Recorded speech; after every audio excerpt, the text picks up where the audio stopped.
খালি গুড়, ঠান্ডা, নীরব। ধুলো জমে আওয়া ছবিতে আঙ্গুল বোলালাম। মা 2 বছর হয়ে গেল চলে গেছে, অথচ কাশটা এখনো টাটকা কাঞ্চা। ঠরের প্রতিটা কোনায় অসম্মতি, নীরবতায়ও প্রতিধ্বনিত হচ্ছে হাসির আওয়াজ। তার সুগন্ধ বাতাসে ভেসে বেড়ানো এক অতীত। চোখে জল এসে গেল, ছবিটা জাপসা হয়ে গেল। মিস করি মা, ফিসফিসিয়ে বললাম, কানরুদ্ধ।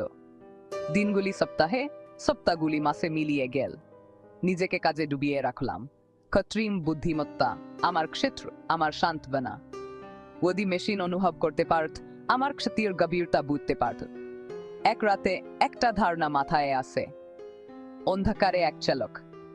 আমি যদি মাকে আবার তৈরি করতে পারি, শুধু একটা প্রতিলিপি নয়, স্মৃতি, আবেগ সম্পন্ন একটা প্রাণ।